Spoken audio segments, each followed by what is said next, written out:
Hello and welcome back to the Dogs Podcast. I'm Matt. And I'm Katie. And we have our first guest on the podcast today. And we're on camera, we hope.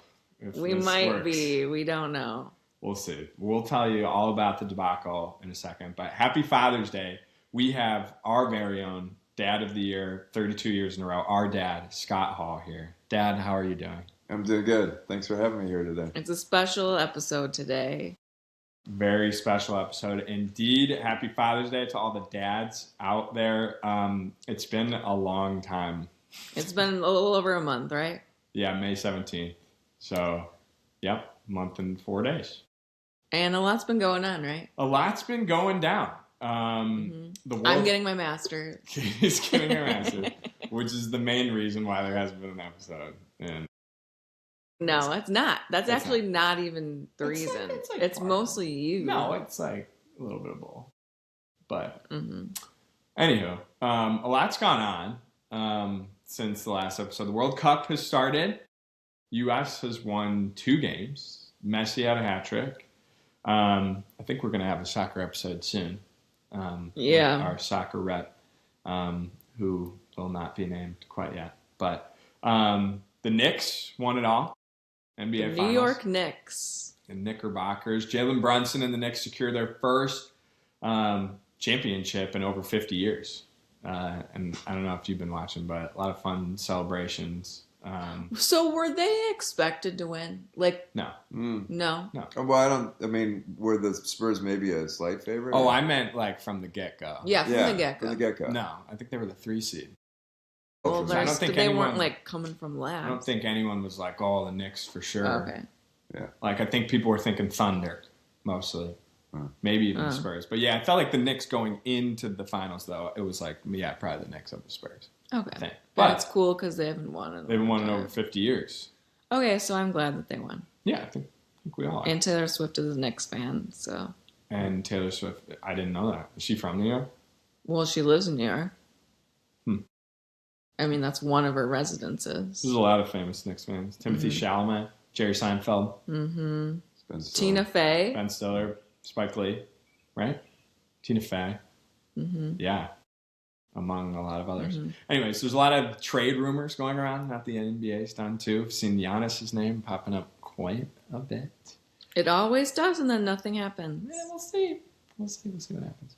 And the NHL too. Apparently, I wrote this down because I felt like it was worth saying. They had massive TV ratings from their playoffs, which is cool. Yeah. What's that all about? I think it's because of me. Well, that's what I said. I said maybe because of Katie's following of the Sabres.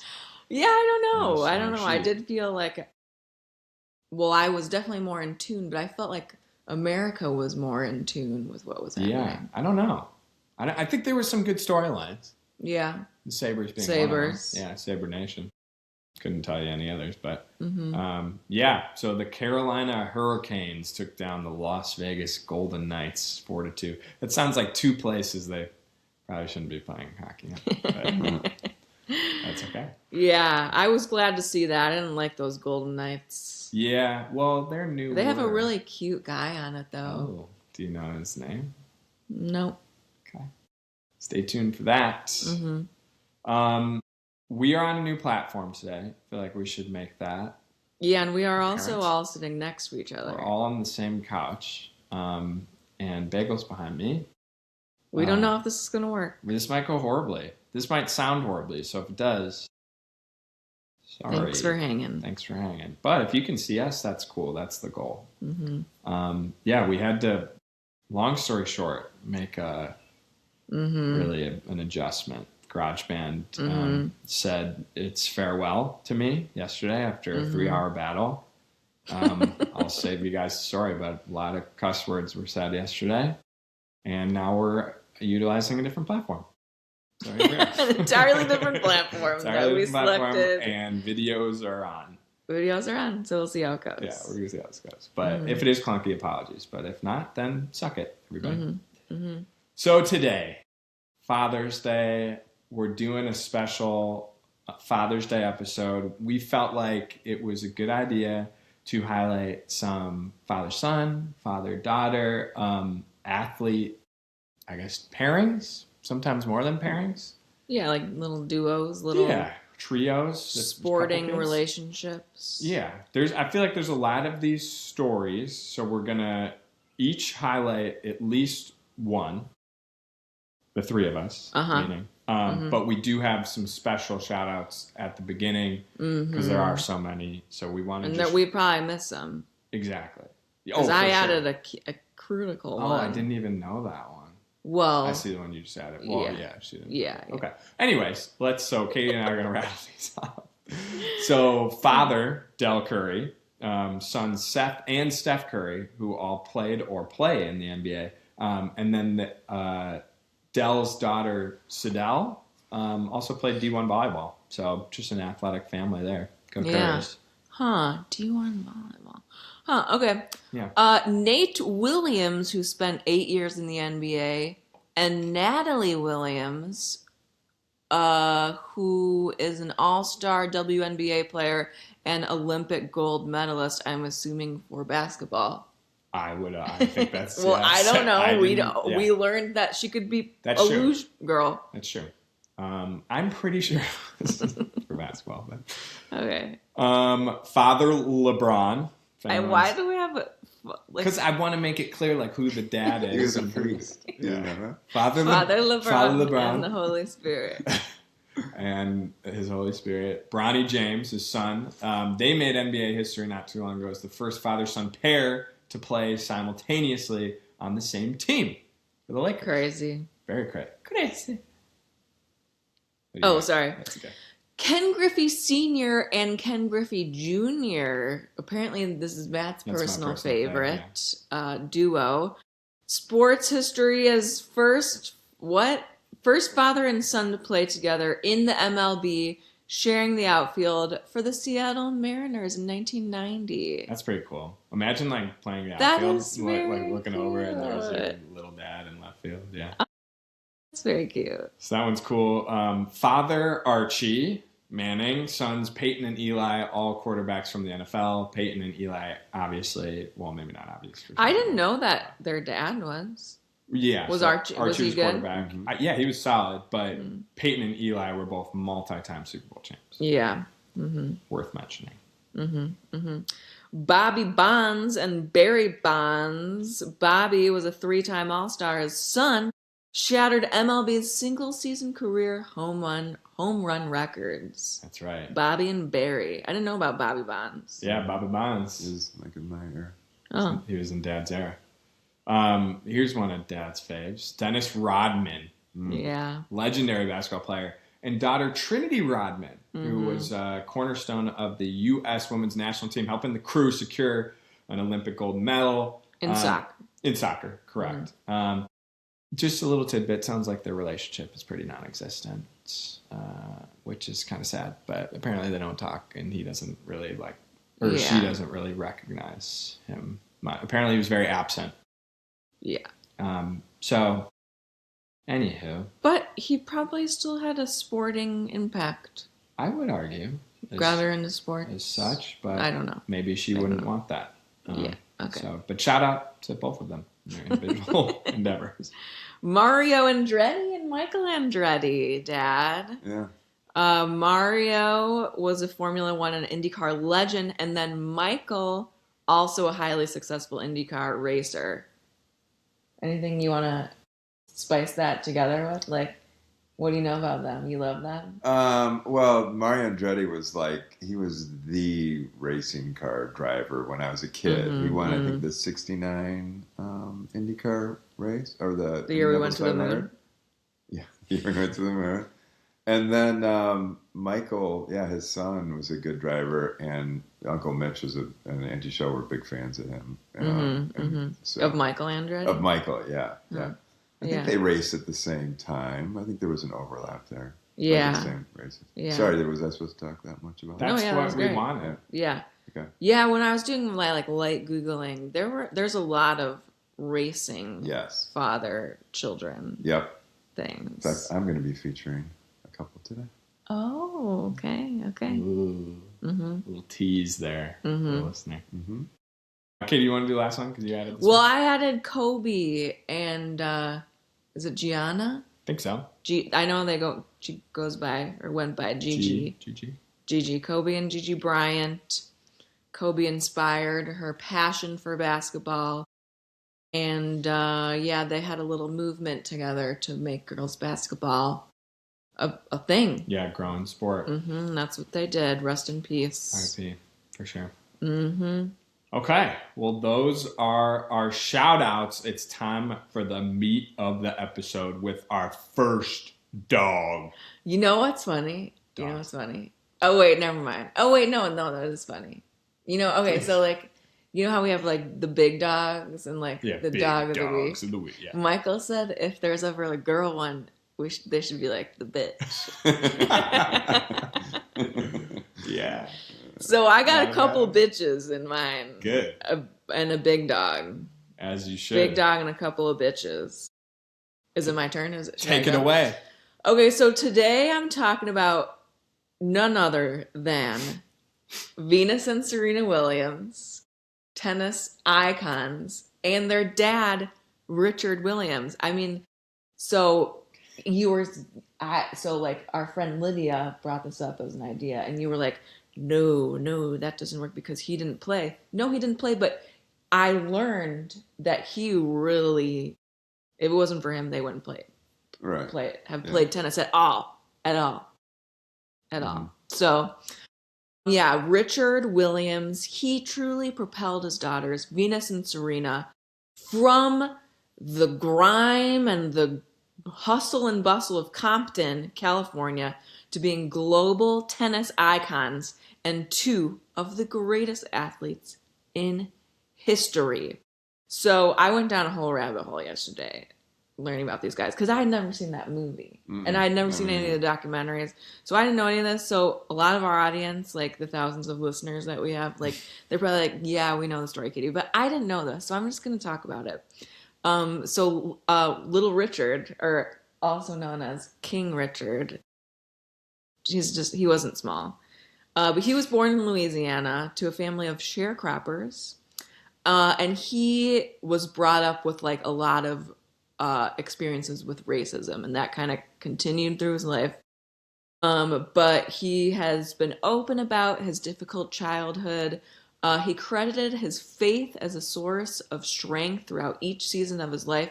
He has not just Venus and Serena as his children. He has 9 children in total. And I think there's like some half siblings in there. There's one from like a non-marriage. A lot of kids going on. But Venus and Serena, I guess, got some special treatment. He never had any interest in tennis. I would say maybe never even held a racket. Maybe he did. I don't know. Until one day, sitting at home, watching TV, the French Open was on. And he was like, interesting. And then, like, the prize money flashed across the screen, $40,000 to the tournament winner. And he was like, that's interesting. Like, how can I get in on that? And before his daughters were even, like, I don't know, in the womb, before they were born for sure, he came up with this, like, 85-page plan to, like, have a kid and, like, get them into tennis and make them world champions. What? So to, like, make this dream come true, he took some tennis lessons from this old man named Old Whiskey down the road. He was just like this older tennis coach who taught Richard Williams the fundamentals of the sport in exchange for pints of booze. He was like a wild alcoholic, but apparently he was this like tennis great who taught some important tennis players like Arthur Ashe and Jimmy Connors. I don't know who those people are, but they are. You know them? Absolutely. Okay, so he, I guess, coached them. But yeah, so he was like, I guess, in the area and hit it off with Richard. Wow. Old Whiskey. Old Whiskey. Yeah. So anyway, as I was saying, I mentioned that like 85-page plan. Did you have anything like that for us? an 85 page book? I did not. Not that I remember. No, everything's just been off the top of the dome. Yeah, yeah. Well, so so when they were 4.5, that's when Richard was like, all right, it's time to start training. Took him to the public tennis courts down the road in Compton. Later he said, and I don't know if this was a joke, but I thought it was kind of funny, that he felt he took them a little bit too early at the age of 4.5, and maybe like 6 years old would have been a little bit better. A year and a But half. whatever, it worked. It was fine. But locals in the Compton area remember Venus and Serena like holding their little tennis rackets in their strollers, and their parents were playing in the 80s, kind of learning the game so that soon they could pass it on to their daughters. Richard Williams was a football player in Louisiana. So, it wasn't like he was like coming in blind, like no sports background. But their mom also had a sports background too. I don't know what sport it was, but yeah. So this is something that comes up in the movie. Highly recommend everybody to watch the movie. But gangs in Compton at this time tended to control the local parks and tennis courts, which were generally run down, dilapidated. Richard often had to argue and literally fist fight the gang members to get time on the court. Oh my God. And early on, the fights didn't really go his way. And he got a couple broken ribs. He got 10 teeth knocked out trying to get court time for his daughters to play and around all these gangs. That's crazy. But eventually the gang guys were like, all right, this guy he's kind of cool. This clearly matters to him apparently. And so that they started calling him King Richard as well. Oh. So that's where his nickname came from, the gangs of Compton. King of the court. King of the court. Yeah. Wow. Mm-hmm. I got a quick question you might have said. Yeah. What were they doing on the courts? And the gangs were just on. They just just controlled they weren't the playing parks. tennis. No. I think they were just hanging out. Probably This is our court. Yeah. It's my sir. I mean, I could see them playing basketball, perhaps. Court, but not tennis. Tennis was not a popular sport in Compton. No, yeah. Not until Venus and Serena. Right. Not until Venus and Serena. And what was I saying? What was I going to say about that? You said 10 teeth knocked out 10 of his teeth skull. was knocked out. I don't think I put this in my notes, but there was a interview with Venus or Serena. I don't know which one, but she said that they remembered hearing gunshots while they were playing tennis. And at the time she said she didn't know, she thought it was fireworks or something, but looking back, they were gunshots. Wow. Yeah. I didn't know they were from there. Yeah, dude. Yeah, dude. From Compton. Yeah. Straight out of Compton. Is that what you said? Yeah. Mm-hmm. Yeah. Any questions so far? No, I want to see the movie though. Yeah, me too. Okay, yeah, we'll talk about the movies. I forgot this was a movie. As you were talking, I'm like, this should be a movie. It is a movie. Yeah. And honestly, just kind of a remarkable dude. Okay, yeah, I'll get there in a second. Okay. So, the King Richard was at the time kind of a controversial figure. Yeah. Because, so in my mind, what did you think about, if you were to guess anything about Richard Williams, Venus and Serena's dad, what would you have, what would your, before knowing any of this? Yeah. What was your, prominent thought be? I didn't know anything. Let me just say that. Nothing. But I would have guessed he was an asshole. Me too.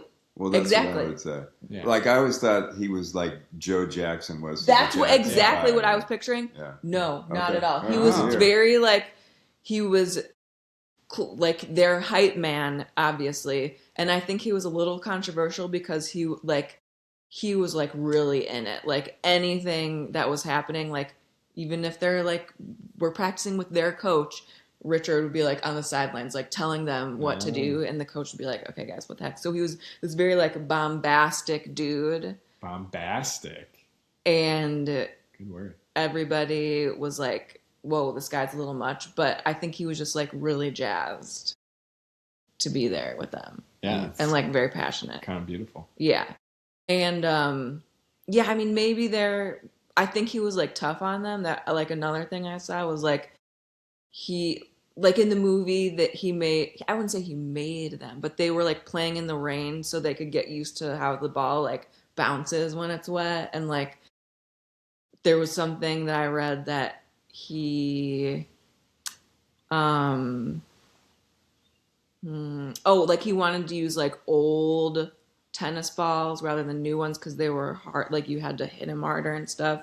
So he was definitely like tough. Yeah. But I think he was supportive. Like a politeful push.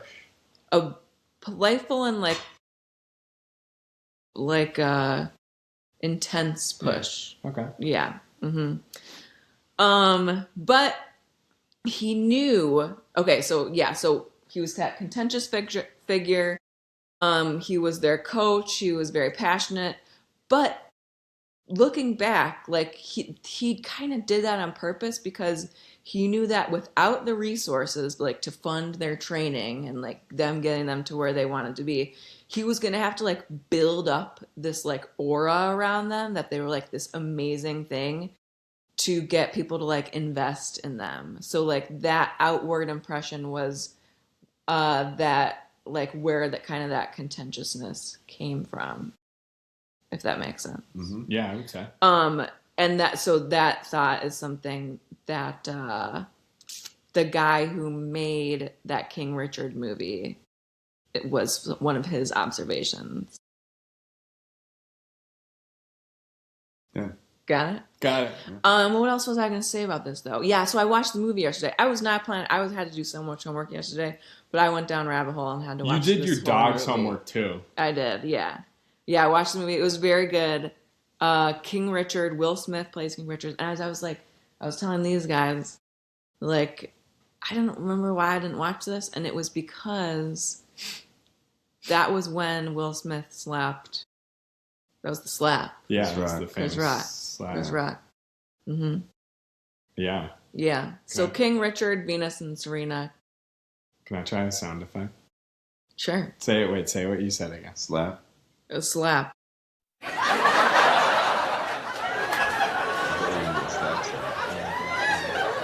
Let me see how that sounds. It looks kind of long. It was a little. It's because what you said was super funny. Okay, anyways, keep going. No, that's all I got. That's Richard, Venus, and Serena. Critical role. Yeah. In the lives of Venus and Serena. I like the way that you took this. Yeah. Because I feel like the go-to is like, two people who played. Yeah. You know. Well, it's hard to find. Yeah, there's not a lot dad with a daughter. Yeah. Tell me about it. I mean, no, that was my challenge this week. Yeah. That's awesome. Thank you. I think, we're probably due for a tennis app. / maybe even a Serena Venus app. Yeah. You know? They're but cool. King They're Richard, cool, super cool as cucumbers. Yeah. They seem cool. Ugh, you got to watch the movie. Okay. We got to talk about it. Okay. Yeah, it does. Awesome. Yeah, thank you. Yeah, good job, Katie. Next. Dog number 2. Dad, you want to? You can go. You want me to go? Well, it doesn't matter.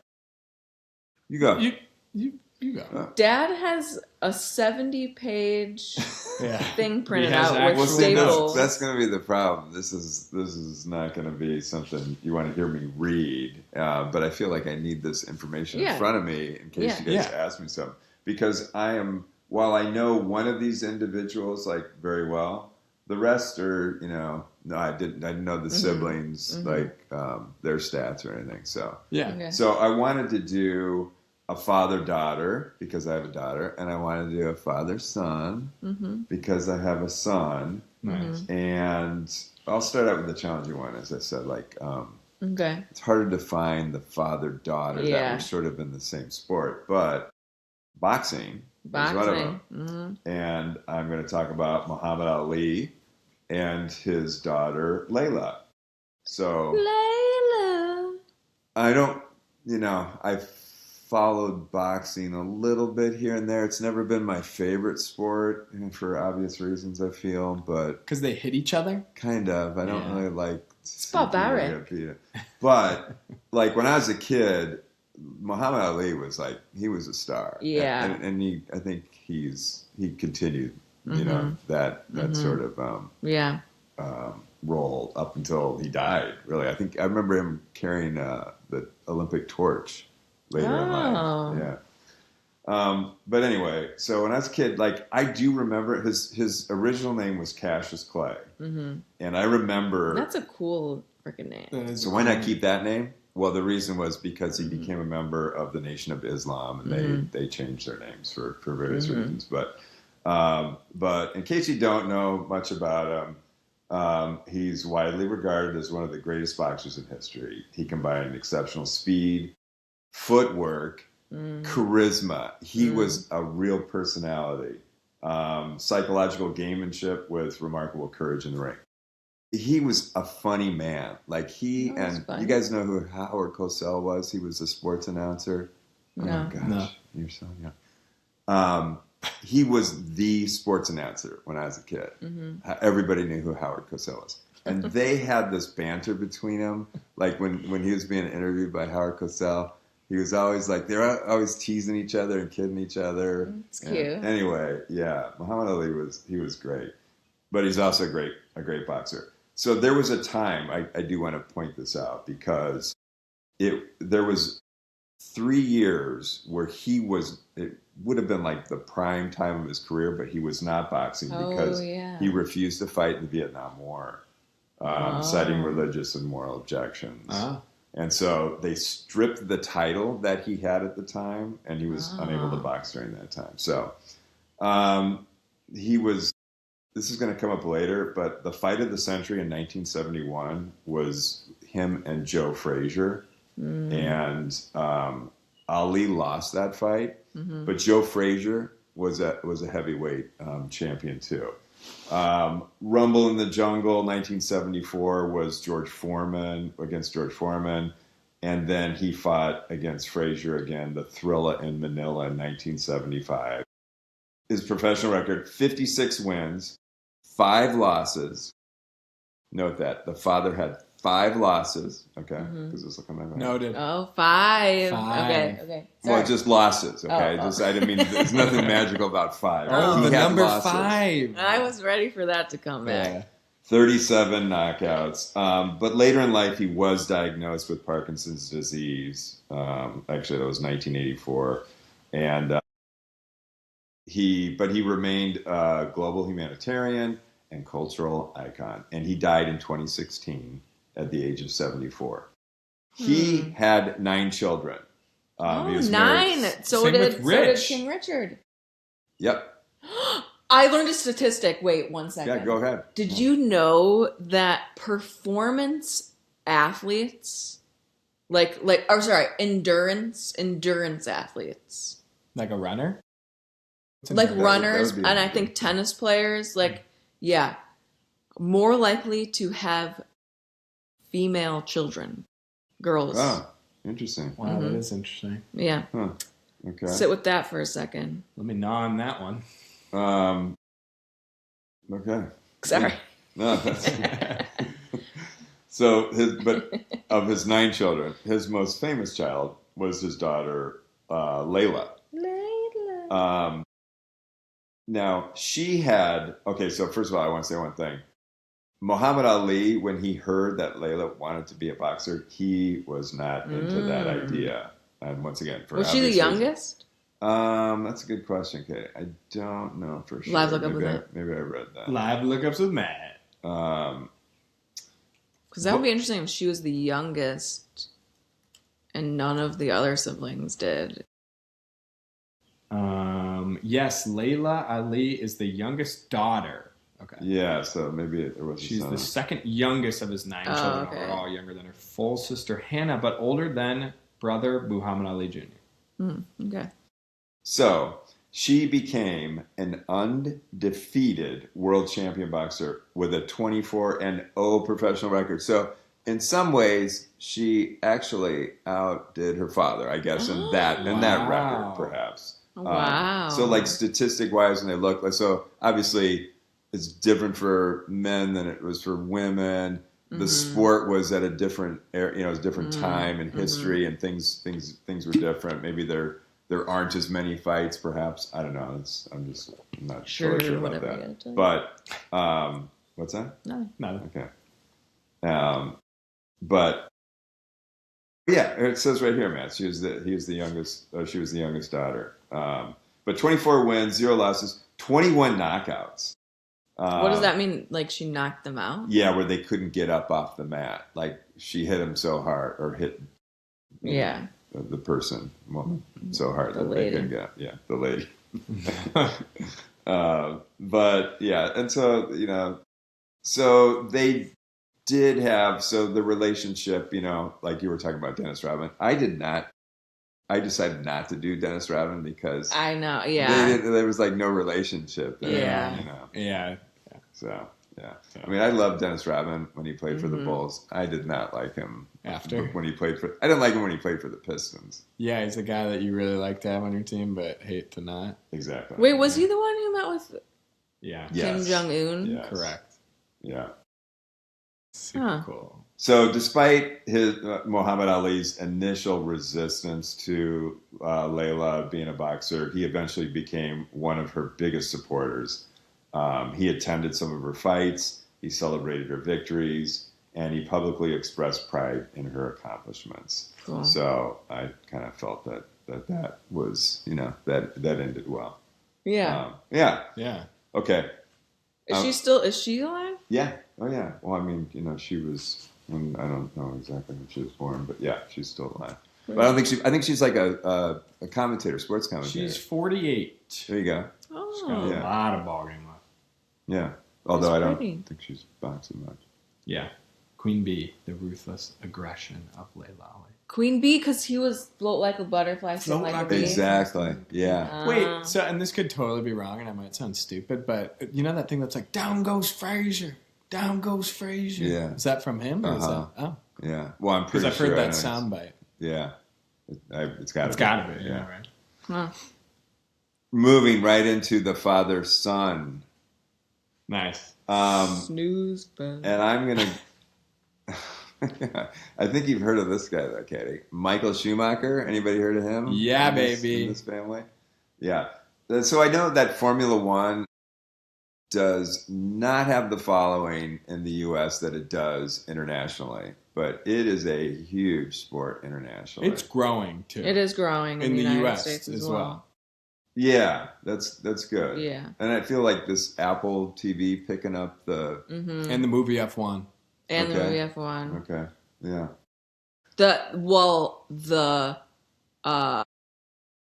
Wait, did somebody already say this? The Netflix show or whatever that was. That too. No one has said. Oh, I have not. I've not actually seen that show. I think that was like a big and the Dogs episode with Mark Webber. I think a lot of people listen to that. That was like an international listen. It really changed everything. For the sport. The world was never the same. I think so. It was like before and after the Mark Webber episode. All right. Yeah. So Michael Schumacher is widely regarded as one of the greatest racing drivers in history. His career helped transform modern Formula One, and he set records that stood for many years. Mm-hmm. And I think some of these records still stand, although Lewis Hamilton has definitely given him a run for his money. Yeah, and he's still racing. As of late. And he is still racing, correct, yeah. But Michael Schumacher's early life, so I thought it was kind of cool. I just wanted to bring a little bit of the childhood of each of these people, because that's kind of why we're here today, talking about kids and stuff. The foundation. And obviously Muhammad Ali and Layla didn't. He wasn't quite the supporter early on, so he didn't, like you were saying. King Richard raised his daughters to be tennis players. The Schumacher father and his son were pretty much raised to be racers. So Michael's dad, he owned, or I should say, managed a go-kart track. And so Michael Schumacher, as a very young child, was racing go-karts. And he quickly became one of Germany's top kart racers before moving into like car racing leagues. So I thought that was kind of interesting. So he kind of didn't have a choice. But, just because like you start early doesn't mean you're going to be good or anything. So to sort of shorten this, abbreviate a little bit, I won't go into the storied history of Michael Schumacher. He was incredible. He had 7 world championships. 2 were with Benetton in 94 and 95. And then he went to Ferrari in the late 90s. I think it was like 97, maybe 96. I'm not positive of that. I'm sure I could find that out. But he started winning championships in 2000. Then he won in 2001, 2002, 2003, 2004. Wow. Ferrari dominated. And Michael Schumacher was the number 1 driver for Ferrari. Rubens Barrichello also did very well because they did have a faster car. And that's sort of the interesting thing about Formula One is that, and this is going to come up when I talk about his son. Ferrari at that time had the fastest car. Yeah. And McLaren was very good too. So, it was no like shoe-in that he was going to win a championship. But it does give you a distinct advantage if you have a faster car on the same field. And this is a team race, so each team has 2 cars, right? Yeah. And I think at the time there were maybe 22 cars on the track. I'm not sure what it is today. I don't watch as much. But so 7 world championships, 91 Grand Prix victories, 68 pole positions, 77 fastest laps. He had the most wins in a single season, which was 13, which is incredible. And so he really did give Ferrari, I don't want to say that he gave Ferrari its fame, but they hadn't won a championship since the 70s before he came back. Wow. And that mattered. Michael Schumacher Ferrari. Yeah, exactly. So Pop quiz. Cars. Yeah. He did retire in 2006, but he came back in 2010 with Mercedes-Benz. Yep. And I think he was pretty much considered the number 2 driver at Mercedes-Benz at that point. But then he retired permanently after the 2012 season. Now, here's the sad part. Wait, who was the number 1 driver on Mercedes? Wow, boy, if you asked me that 7 years ago, I'll see if I can do a live time. Yeah, thank you. Who the frick? So Lewis eventually was a driver on that Mercedes team, but at the time Nico it was Rosberg? Nico Rosberg. Yep, thank you. Yeah, two German drivers. So I think maybe Nico Rosberg scored more points that year, Matt. Maybe you could look that up too. Yeah. I mean, there were some things actually, age definitely affects how fast you want to drive a car. Yeah. But anyway, back to the sad part, and a lot of people know this, or I'm not sure all your listeners know that, but in 2013, Michael Schumacher suffered a severe traumatic brain injury when he was, of all things, skiing in the French Alps. Yeah. He wasn't even skiing fast, apparently, down some incredible slope or anything. You think he was off trail, and he was wearing a helmet, and he had fallen and his head hit a rock. Ugh. And they say that if he hadn't had a helmet, he would have died for sure. But even with the helmet, he was yikes. He suffered, and so there's very little known about the specifics of his condition, but he's still. Yeah, they're very private. Yeah, but he's still alive. He went to one of his kids' weddings. I think you're right. That was one of the first. They wouldn't Sorry, there was no paparazzi. You know what I mean? Before that, no one even knew if he was audible. I think. Yeah, if he could talk. Yep. And I'm not really sure as how much he converses vocally. Yeah. So to go back to what you said real quick, Schumacher came in 9th in 2010. Rosberg came in 7th, and Vettel, our favorite, Mark Webber, came in 3rd that year. Whoa! Hamilton 4th. Yeah, and Vettel first, Alonso second. What an interesting year. Yeah, Red Bull, Renault first, then Ferrari, then Renault, and McLaren, Ferrari, Mercedes, Renault, Mercedes. Rubens Barrichello. Yeah, Rubens was a great driver too. Oh, there's Heikki Kovalainen too. Okay, go ahead. So, in 1999, Michael Schumacher and his wife, I think her name's Corinna, had a son, Mick. Mm-hmm. And he's on the screen. So I was going to point that out. We're watching live right now. This is Elkhart Lake, Wisconsin. Did you see what just happened? For those who can't see us right now, we're watching Road and Mick Schumacher is in IndyCar, and he got a penalty in the pit, so they just moved him to the back. But he was in 9th. I saw that. Wow, what are the odds? Oh, and power. So back to Mick Schumacher. Yeah, so Mick Schumacher. So he was born in 1999 in Switzerland. To avoid excessive attention because of his famous surname, he initially raced karts under the name Mick Betch. Mick Betch. So Betch was his mother's maiden name. Yeah. I was like, where did he get that? Yeah, I thought he just made that up. Right. What's up? And like his father, he progressed through karting and junior formula racing in Europe. Now, his big success. So now here we are live today. We're watching him, and he can just become a star. But he is not a star yet. But he was in Formula 3 and Formula 2. He was the champion of each of those. 2018 Formula 3, 2020 Formula 2 champion. Those are sort of the minor leagues of Formula 1. Like the AAA. Yeah. Exactly. Yep. Yeah. In 2021, do they travel around as much? Not as much as Formula 1. Although I don't know that for sure. I've never followed. Are Formula they racing 3. the same tracks? Do you think? Probably not. These are good questions, and I'm not. I've never thought about Formula 2 and 3. Yeah, that's because it's like, how much do you watch minor league baseball? I mean, if the milkmen are playing all the time, you'd be at the game. You're not watching it. No, TV, yeah, you're right. But because he was a exceptional driver in those lesser formula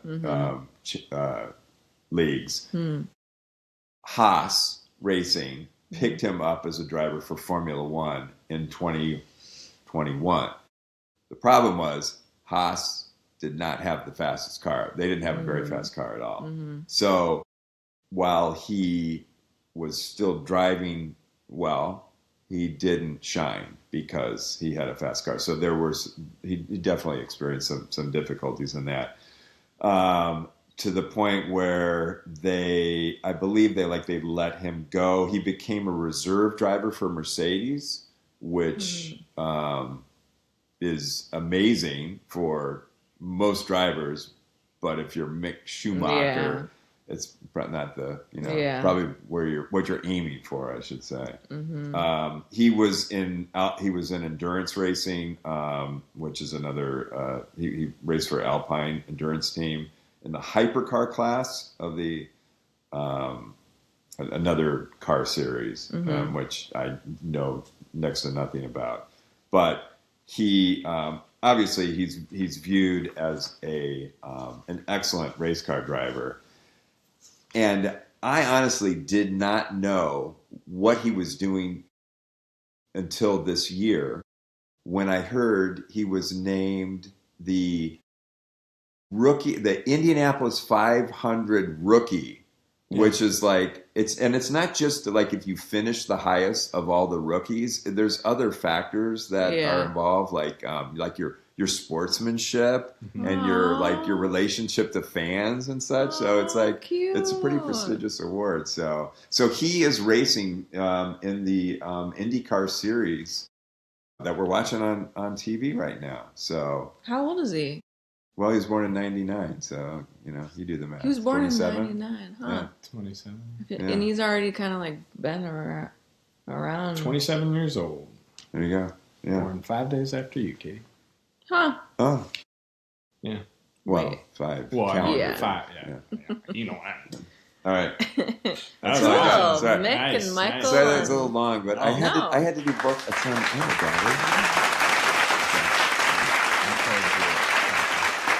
Oh, you did?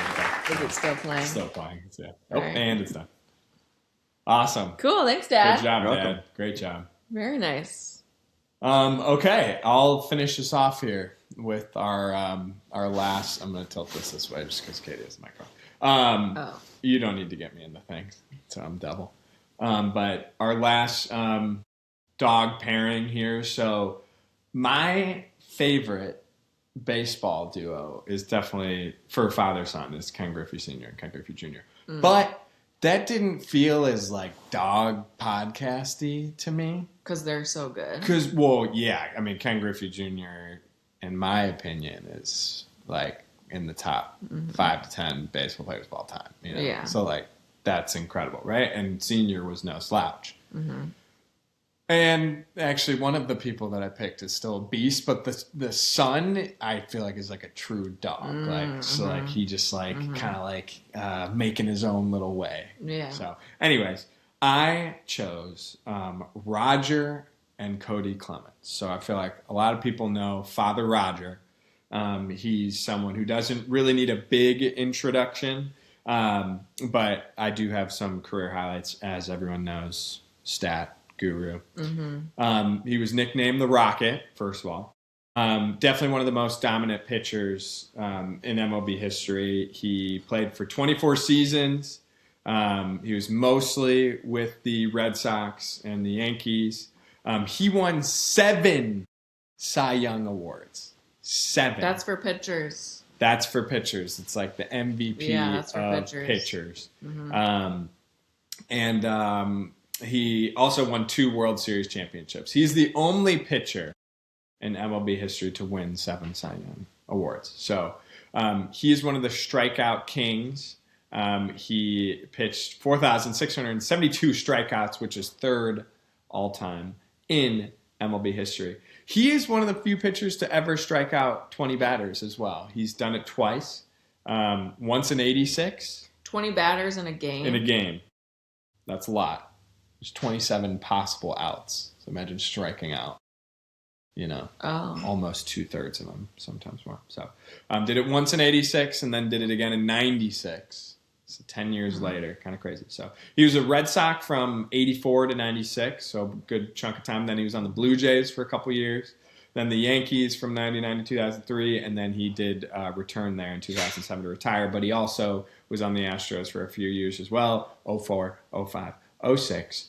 And then he ended his career as a Yankee. So kind of interesting thing. Roger Clemens' legacy is like kind of heavily debated among baseball peeps. Obviously, he had some pretty crazy statistical dominance, but his career was kind of clouded by allegations of steroids. So, yeah, so not ideal. But because of this, he's actually not in the Hall of Fame. But he's definitely, I think, a legend in a lot of people's eyes. Dad, do you know much about Roger Clemens? Like, do you remember him, really? I mean, I wasn't, like, a big fan. Yeah? I mean... Because he was good or because he was... he wasn't on our team. Is this a beer? Yeah, it is a beer. It is a beer. Yeah. Dad just brought us a beer. Wow. I was off camera, so I figured I wouldn't have to... Like, Cheers. Cheers. Cheers. Cheers, fuckers. Happy Father's Day. Thank you. Father's Day. Thank you. What are we sipping on? It's your. It's a stone beer. Nice. I think it's called Delicious or Delish. Or Good. Something. Yeah. Thank you. Good. So yeah, why wasn't I fan? It was the roids thing. Is that why? I mean, definitely could be. I mean, I think that's why. That's what I'm trying to think why his memory is tainted for me, and that's it. That's kind of how But they didn't. He wasn't. I don't know if it's like actually confirmed. Oh, okay. Well, maybe it was suspected. Sorry, he was Roger, in like the totally report wrong. Or whatever. There's like a famous report. Yeah. Roger Clemens never admitted to using steroids, never tested positive, and was found not guilty of perjury in 2012 for denying the allegations. However, he was heavily implicated in the 2007 Mitchell report following accusations from his former trainer, Brian McNamee, who claimed to have injected him with steroids and HGH multiple times. So, sounds jank to me. Yeah. I mean, like, because why would that guy make that up, I guess? Right. But I don't know. I don't know. Maybe he banged his wife or something. You heard it here first. That's how rumors start. That's how vicious rumors. heard it on a podcast. I heard it on a podcast. Roger Clemens' wife. Okay, so anyway, so that's Roger Clemens. Definitely like a legend, if you kind of put an asterisk, of course, right? But, I mean, some crazy numbers no matter what, maybe even with steroids. 7 Cy Young Awards, nuts. He's third in strikeouts, crazy. And a lot of longevity to his career. So he was just, like, good for a long time. But I think kind of maybe the more interesting story, in my opinion, because it's more dog-like, is Kody. And Kody with a K. Keep that in mind. Kody with a K. Like a strikeout. That's coming, dude. Nice, Katie. That's that's good. Okay, well, I'll circle back to that. But yeah. So anyway, so Kody is the son, obviously, of Roger Clemens. Duh. Unlike his dad, Cody's a left-handed hitter and chose the path of a position player. And he's kind of just starting to, like, and I keep track of this guy pretty closely. I like keeping track of the people who, like the names, it's like, oh, this is this guy's son. Like, I like keeping track of that. So I'm locked in on Kody, but he's starting to definitely build a reputation of, like, kind of like this versatile utility guy who also hits some ding-dongs. Ding-dongs meaning home runs. So he was pretty good in college. He was a college standout at the University of Texas at Austin. Big 12 Conference Player of the Year in 2012. He batted .342 with 21 homers, so great year. And so after that year, he was drafted in the 3rd round by the Tigers, Detroit Tigers. And then he made his debut 4 years later, which kind of a longish time. Like, until this time, was he playing in, like, he was in the farms? minors. Yeah, he was in the farms. Yeah, okay. Minor league. So 4 years is kind of like, it's like I guess maybe a little bit later, especially for someone with a big name, right? But did make that debut with the Tigers. He really struggled in his first year. And it's funny, actually, I saw him play for the Tigers in Detroit early on. Yeah, I went to a game with my work. This must have been in 2022. And I was like, is that Roger Clemens? Because I saw Clemens, and then I looked it up, and I was like, oh my God, it's right. Because I had no idea that he was even in the MLB. So anyways, he really struggled, though. He batted .145, yikes, with 5 homers for the full year. He was sent to the Phillies in 2023, and also spent 2024 there, and then also part of 2025. He wasn't playing a ton of games, still struggling with the bat. He really didn't hit his groove until he went to Minnesota. So he was sent in a trade part of the way through the 2025 season, and he started to hit some ding-dongs and hit for a higher average. So he's kind of found his spot on the Minnesota Twins. He's having a really solid season this year. He's batting .250 with 11 home runs so far this year, not even at the All-Star break yet. And he plays a lot of different positions. He's a true utility guy. That so far this year, he's played first base, he's played left field, he's played center field, and second base. So they kind of have him all over the place. It's kind of interesting. So he's found this role, right, as like this utility guy who you can rely on for some power. Utility guy. You might be asking yourself, so how is Cody's and Roger's relationship? You might have been thinking about that. Yeah. And I would say they share a notably close and supportive bond. Definitely built around baseball, of course. But Roger's at a ton of Cody's games and big moments. Fun little fact. Roger and Kody hold the all-time MLB record for most combined strikeouts pitched by a father-son duo with a total of 4,673 because Roger has 4,672 and Kody threw one as a position player. So they technically... threw a strikeout, yeah. When the team's getting smacked, sometimes they put him up the position player. So Kody actually threw a strikeout. Like I remember when Rizzo pitched one. Yeah. So, so he has one, but they combined for a total. So they share that accolade together, which is kind of fun. But all of Roger Clemens' kids start with the letter K to honor Roger's strikeouts. So good job, Katie. But Roger regularly travels to watch Kody play. He was there when Kody made his debut for Minnesota.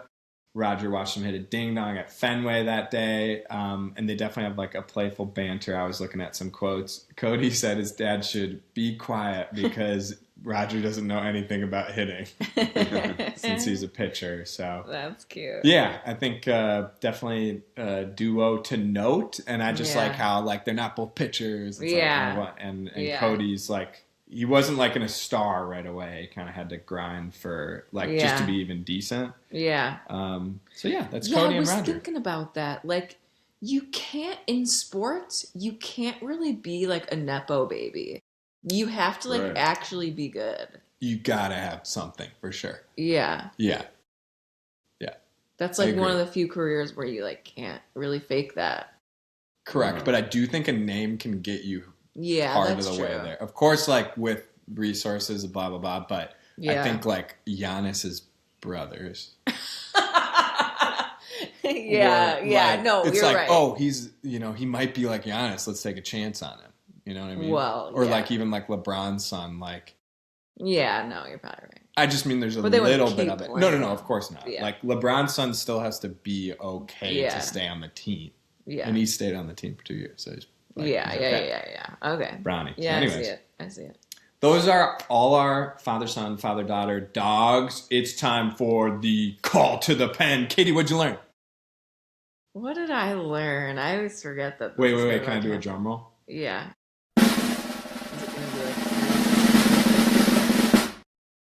That's it. What I learned. I didn't know that Layla Ali existed. Is that bad? No, it's not bad at all. No, I didn't know that either. No. Yeah. I mean, But she seems pretty sweet. Yeah. I mean, what was it, 24-0? Yeah. 24-0. That's a lot. I'd be 0-24. With 24 knockouts. Yeah. 24-0. Knocked out. Right. Nice. Dad, what'd you learn? I think I learned that I want to see that Will Smith movie. Yeah, it's really good. King Richard, yeah. Mm-hmm. So. Yeah, how did I watch it? It's on YouTube TV. Yeah. Oh, I don't have that. You can maybe sign into mine. Okay. Yeah. Nice. Hey, I do have a dog of the week, by the way. Oh. I told you I didn't have one. Great. So we're just about to get. I figured you were. I could feel that. I will just say I didn't know about Layla, and I didn't know anything about Richard. I didn't think about. I thought he was a bad dude, but it turns out he was a good dude. I didn't even know. Like, I guess I had heard something about that, but I didn't really think about their origin. So that was cool. Yeah. So and they're from Compton. They're from Compton, straight out of Compton. Mm-hmm. That's the call of the pen. It's time for everybody's favorite segment. Big Dogs of the Week. Dad, why don't you kick us off since you're the father? Okay. Who's your big dog of the week? So I told Matt at the beginning, or just before we started, that I didn't have one. I didn't think of one. Yeah, it was like a little bit dramatic. It was. There was some Matt drama. was like, Dad, I was like, dude, I freaking texted you. I was and pissed. you're like, I'm sorry. Yeah. Well, I feel like it's the day you go to school and you learn that there's a math test and you didn't know about it. Like, I texted it to you. So your teacher told you the day before. So, yeah, but okay, never mind. So while we were talking, I was laughing about, in reference to something you were talking about, Matt, but we lost a famous Chicago Bull a couple of weeks ago, who was a part of 3 championship teams, that being Stacey King. He lived in Illinois. I think he had become a sports commentator. Like, I haven't seen a lot of it, but the thing that caught my eye, he was a very he was quite a character. He was a funny man. I remember hearing quotes from him, after games over the years and such. But one I saw on Instagram, and I didn't even know he died until a week after he died. So I'm out of the loop with Chicago news for sure anyway, but it's not popping up on any feed. But this is the quote. So obviously Michael Jordan was the star of those 6 championships, right? And Stacey King played on like I said, the first 3 championship teams. Maybe he was on the team before that. I don't remember. But here's the quote. So after Michael Jordan scored a career high 69 points in one game, which is freaking incredible. I heard you guys talking about like Will Chamberlain once scoring 100 points, and that's insane. But that was like unusual circumstances. And Bam Adebayo this last year. Yeah, right. Kobe. So anyway, after Michael scored career high 69 points in one game, his teammate Stacey King said, "I'll always remember this game. I'm sorry. I'll always remember this night." I'm sorry. I'm kind of like teary-eyed here. I'm sorry. "I'll always remember this as the night that Michael Jordan and I combined to score 70 points." That's beautiful. That's him in a nutshell. So. That's beautiful. R.I.P. Wait, that's like King had one. That's like Cody and Roger. That's like Cody and Roger. Stacey King had 1 point that day. That's awesome. It was probably a good point. That also kind of reminds me of, remember when Steve Kerr, like, because you know how MJ went up for the shot in the championship and threw it to Steve Kerr, and then Steve Kerr hit it, and like Steve was like, yeah, right before, Phil was drawing up a play, and MJ said he didn't feel comfortable taking the big shot. So, like, all right, Steve, you want to take it? He's like, I guess I have to bail out MJ again. Once again. Yeah. That's great. That's good senses of humor. Good sense of humor. Gotta have it. From those Bulls boys. Yeah, gotta have it. Yeah. I like her. Katie, do you want to go? Sure. Yeah. Yes, I do. Actually, can you Google? Can you do a live look up with Matt and see what happened in the Oklahoma and Alabama college baseball game yesterday? Because my guy. So, do you watch college baseball? Very little. Yeah. Okay, I didn't think so. Do you want to know what happened? Oh yeah, Oklahoma beat Alabama 9-0 yesterday. Is that what that's saying? In the opening game. Oh. So there's more to come. I thought there was... Oh, wait. Is there one today, maybe? Maybe it's today. Championship is 2 to 3 games, so they probably got to win at least one more. But they won the first game. Oklahoma won 9-0. Okay. Well, anyway. My guy is a guy named Cord Rager. Cord Rager. That's not a name. He is a true freshman, left-handed pitcher for the Oklahoma Sooners. Is that how you say that? Sooners? Sooners. Mm-hmm. I want to say Schooner. No, Sooner. Nope, Sooner. And now he's like kind of one of the biggest stories of this year's college baseball World Series. Oklahoma was like not a front runner for this year, but they've won 8 straight tournament games. And now they're in the championship series. They just won 9-0 again. I just read ahead. Sorry. Keep going. They just won. They just won 9-0 against Alabama. Alabama shakes. He threw 7 shutout innings with 8 strikeouts. Oh, so that's the game. That's the game. He threw 7 shutout innings with 8 strikeouts against Alabama in that College World Series opener game. You already knew what happened. Well, I guess, but I thought there was supposed to be another game like today. Anyway, yeah. So, okay, so he's like owning this. The other like 2 pitchers that are like in the rotation, if that's what you call it, also both freshmen, Xander Mercurius and Nick Weslowski, like they're slaying the game. So it's this like little team that, and like freshmen are like carrying the team, and it's so cute. Yeah, but the coach, I thought this was an interesting quote, as you saw. People are like, what do you think about him being a freshman? And he's like, I don't even think about him being a freshman. He's tough. He pitches with his head, his heart, and what's between his legs. And Katie added question mark, exclamation point, question mark, exclamation mark. That's like kind of creepy. What's between his legs? Wait, what's the coach? Skip Johnson. Huh. Skip. Yeah, I wonder who that is. Huh.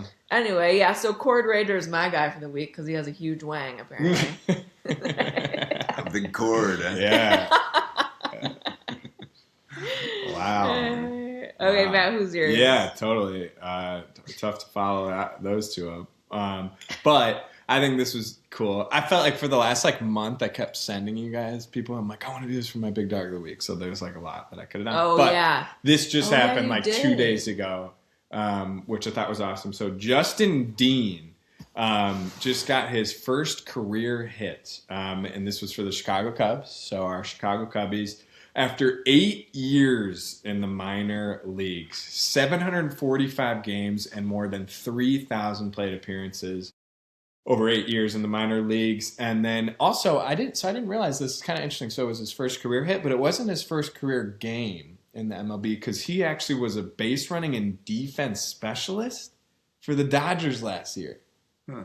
So he got a frickin' World Series ring without taking an at bat. Huh.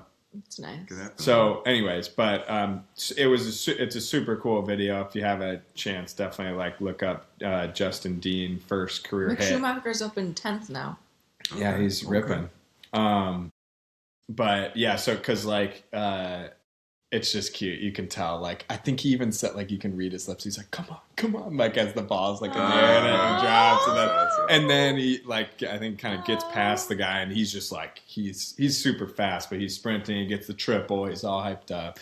It was in the Cubs game where they kind of destroyed the Blue Jays this past weekend, but. Yeah, so the Dodgers used him last year in 18 regular season games and 13 in the postseason. He went 0 for 3 in the batter's box, so he did actually get some at-bats, but didn't get his first hit until this year, which is crazy. But he said, once I saw it land, Dean said, I'm like, oh, there it is. That's the first hit. And then I just focused on running, focused on getting to third. Once I kind of settled in, I almost cried. Pretty beautiful. Yeah, that's great. I love that shit. Beautiful. How many times did he envision that moment? Dean repeated, countless. Wow. I'm going to watch the video a couple times and just feel the moment Dean added. So, anyways, that's Justin Dean. Beautiful. Been around the block. Freaking did it. Got a hit. Dunzo. And that concludes. I have a question. I feel like I've asked this before. For sure. On people's first at-bats. Yeah. Do you think they just kind of give them softballs? No. If anything, they do the opposite. Yeah. If anything, they try and blaze it by. If they know it's their first at bat, I think they're like, "Welcome to the big show." These are professionals, kid. Yeah, they're trying to get them out, dude. They're not trying to give someone a ding dong. Yeah. I don't know. I just feel like this isn't the first time this has happened. Well, it's not his first at bat ever. Well, yeah, I know. I mean, there's definitely something to getting a ding dong on your first at bat. But it happens rarely. Yeah. Okay. I know it's a good question, but it's a bad one. I mean, think about if you reverse the roles a little bit, a guy's pitching a no-hitter. Every batter that's coming up to play wants to get a hit. They're not we got to give him the no-hitter. Want to win ball games. Exactly. Because their stats, their careers are on the line, too. Yeah. No, that's it. No, it's a question. Yeah. So anyways, that concludes our first guest. And our first Father's Day podcast. Thanks for being our... Will he come back again next year? I'd be honored to come back again next year. Yeah, we'll make it an annual thing. Thanks for having me. It's been fun. Yeah, thanks for being on. I love listening to you guys. Really makes my week. Thanks. You're one of our 5 listeners, so we need you. Count them all. Yeah. 1, 2, 3, 4. There'll be a 2. Okay. Well, next episode won't be next weekend. Maybe the following weekend, though. Oh, wait, but we might do... Because next weekend we're going to be at Matt's bachelor party. Yeah, maybe we'll do one in the bachelor time. Yeah, maybe. I think that could be funny. Bring your laptop. We'll see how it goes. Okay. So maybe we'll see you guys next week. Everyone bring a dog. Yeah, that could be fun. And then just everyone hops on the camera. Yeah. Maybe. I don't know. Something to think about. I'll be drunk. Cool. All right. Well, thanks for hanging with us on this Father's Day. Happy Father's Day to all the dads out there listening. Thank you for your encouragement to making us be the best we can be, dads. And our Father's Day. Yeah, we love you, Dad. Love you guys too. Thanks so much. Okay. I'm going to play the music. We're going to see how this goes. Ready? And we're out.